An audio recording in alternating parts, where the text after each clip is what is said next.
Hey there, welcome back to Badass Messaging. We're still in Module 1, Messaging Basics, and here in Lesson 3, we're talking about messaging for the commit phase. So we're going to kind of talk about, how this is a symbiotic relationship with messaging and committing to lead an audience, which is kind of the first piece of the BOM framework.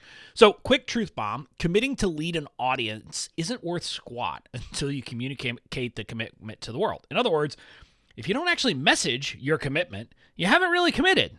But that's not the only place that messaging is going to come in here. So let's talk about this a bit in a couple different places. Now, in this lesson, you're going to learn how niching fits into your messaging, so like how it's important, how you communicate your core promise and differentiators, and how core values enter your messaging mix. So we're going to talk about all those pieces quickly in this lesson. Now, this is not a tactical lesson. We're not going to go into, all of the specific kind of, nuts and bolts, but give you an overview of how this all fits together. So let's dive in. And let's talk about first the role of niching in messaging. Now, remember that, when we talked about niching, we talked about you need to find a very specific niche to serve. And a big part of that is the who. One of the key elements in your messaging is to describe who you serve in a way that will allow them to self-identify as your people. Now, that sounds a lot like describing your niche, right? Describing a niche in a way that members of the niche will say, oh yeah, that's me. And that's part of what you want to do. So when we discuss creating your elevator pitch in a future module, you'll need to be able to define who you serve, right? So you have to be able to define that who in a particular way and with some specificity. And so you can kind of see how niching and messaging are going to go hand in hand here. But this is another thing I want you to note. Understanding your people at a deep level is also critical to creating just about every component of your messaging. You can't create messaging in a vacuum without understanding the people you serve. Without really doing the niching work, you're not going to be able to create effective messaging. So here's some of the things we're going to cover in this course. You're going to have to identify mistakes. What are your people getting wrong? And we'll also talk about what beliefs are behind that. You're going to have to identify the heaven and the hell. What are the pain points and what does success look like? And you're going to have to be able to define aspirations and values. What do your people really want at a deep level? Not just success with what you help them with, but the deeper level. You need to be able to define all of that to really work through your messaging, right? And so, again, when you start to look at this, one thing should really pop out at you. You need to understand your people to know the answers to those questions. And so, in other words, you can't create your messaging until you've done the work of niching, of finding the people, of defining who you want to serve.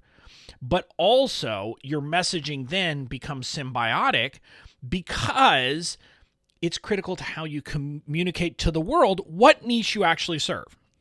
So you have to have defined your niche in your mind to develop your messaging, but at the same time, then your messaging will define to the world, will tell the world about that definition that you created.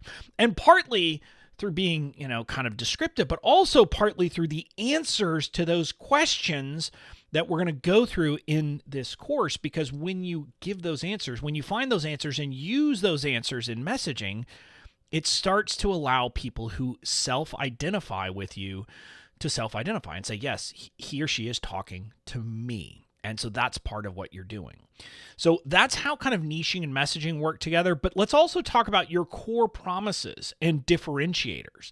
Now, your messaging communicates how you serve your people and how your approach is different.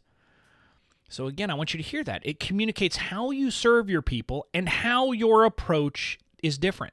You're ultimately going to use your messaging to convey who you serve, what problem you help solve, and the value of the solution.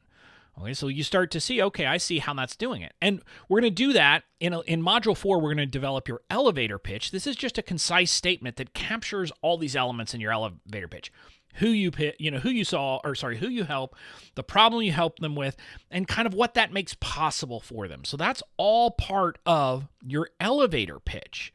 But just as importantly, you need to create messaging about how you are different from competitors. This is part of the commit phase, right? Because part of the commit phase, remember, from Online Marketing Foundations is having those core differentiators.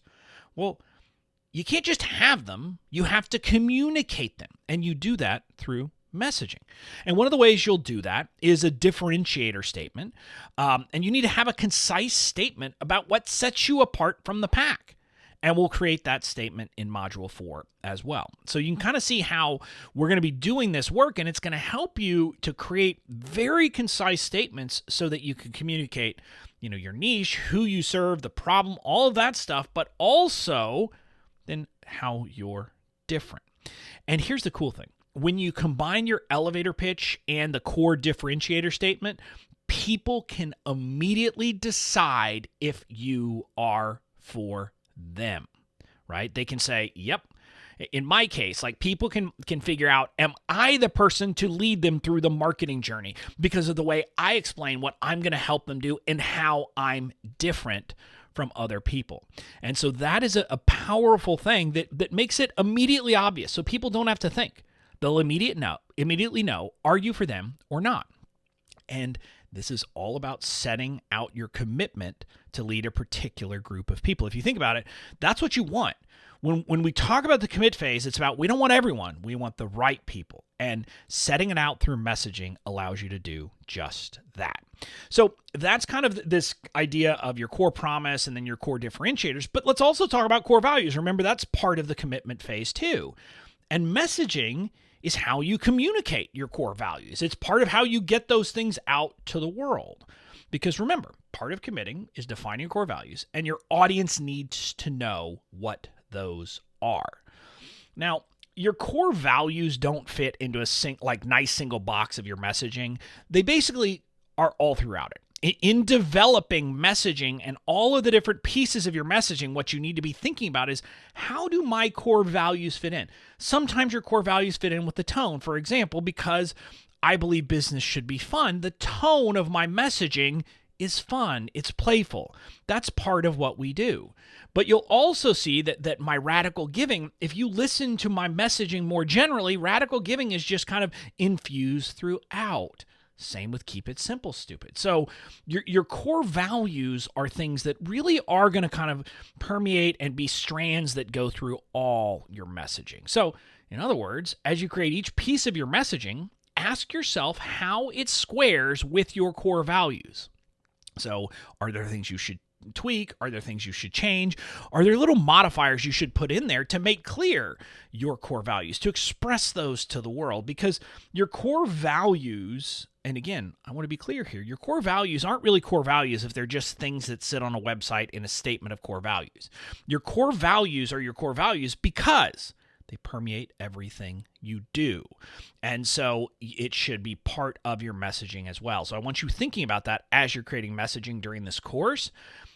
Always go back to your core values to make sure they match.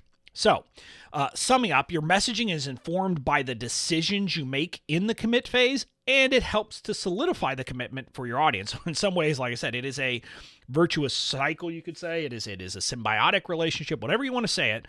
But, you use the commitments you make during the commit phase to help tailor your messaging, to develop your messaging, and that messaging then communicates those commitments to the world. So, the key takeaway here, be willing to plant your flag when creating your messaging. Don't be afraid of it. Don't feel like you can't. I want you to be very clear and to make it very obvious to people in your messaging what you stand for and what you're committed to, because that is where the power comes in. So that's it for this lesson. In the next lesson, you'll discover how messaging plays a role in the connect phase of the BOM framework, which again, this is kind of the middle piece, the connection. And so we'll talk about how your messaging and how it's about how dialing in your messaging and doing the work in this course will make connection much easier. So I'll see you in the next lesson.